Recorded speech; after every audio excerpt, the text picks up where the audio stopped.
ఇవాళ ఈ దళితులు గిరిజనులు బలైన వర్గాలు కాంగ్రెస్ కు అండగా నిలబడి 10 సంవత్సరాలు తెలంగాణ రాష్ట్రాన్ని పట్టి పీడించి ఈ రాష్ట్రాన్ని సర్వనాశనం చేసి 10 ఏళ్లలో 100 ఏళ్లకు సరిపోయే విధ్వంసం చంద్రశేఖరరావు చేసి ఈ రాష్ట్రాన్ని దోసుకుంటుంటే మీరందరూ కలిసికట్టుగా అండగా నిలబడి ఈనాడు ఇందిరమ్మ రాజ్యాన్ని కాంగ్రెస్ ప్రభుత్వాన్ని తీసుకొచ్చింది.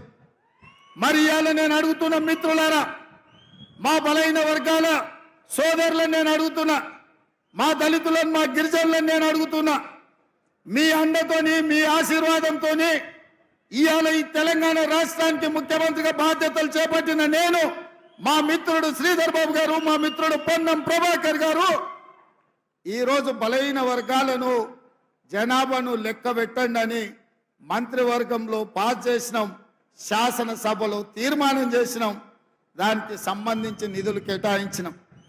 అదేవిధంగా సమాజంలో మైనారిటీలు పూర్తి స్థాయిలో వివక్షకు లోనవుతున్నారని ఆనాడు షబ్బీర్ అలీ గారి నేతృత్వంలో డాక్టర్ వైఎస్ రాజశేఖర రెడ్డి గారు మైనారిటీలకు కూడా 4% రిజర్వేషన్ ఇచ్చి వాళ్ళు కూడా ఈ దేశంలో భాగస్వాములే, ఈ దేశంలో వాళ్ళకు కూడా న్యాయం జరగాలి అని నిర్ణయం తీసుకున్నారు.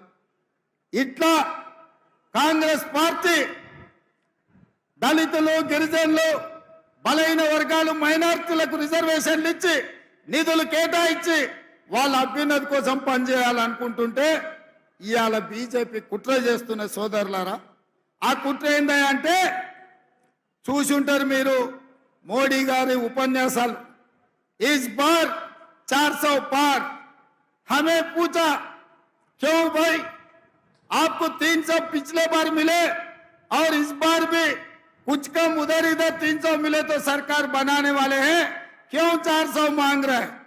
तो भारतीय जनता पार्टी के लोग ये कह रहे हैं कि पार्लियामेंट में 2/3 मेजॉरिटी अगर उन लोगों को मिले तो वो संविधान को बदलने के लिए मौका मिलेगा. అంటే ఈసారి 400 సీట్లు వస్తే రాజ్యాంగాన్ని మార్చాలంటే పార్లమెంటులో 2/3 మెజారిటీ ఉండాలి. అందుకే 400 సీట్లు తీసుకొని రాజ్యాంగాన్ని సమూలంగా మార్చి రిజర్వేషన్లను రద్దు చేయాలని ఈ రోజు ఆర్ఎస్ఎస్ బీజేపీ కుట్రలో భాగంగా ఈ రోజు వాళ్ళు ప్రయత్నం చేస్తున్నారు.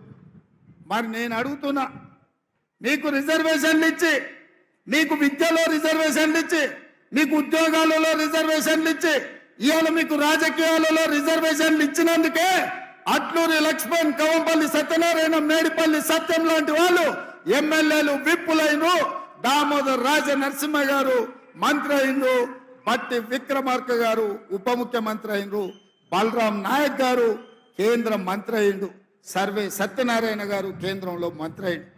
ఇవాళ ఉన్న బలంగా SC/ST రిజర్వేషన్లు రద్దు చేస్తే వీళ్ళందరూ ఎక్కడికి పోవాలి? చదువుకుంటున్న పిల్లలు ఏం చేయాలని నేను అడుగుతున్నా.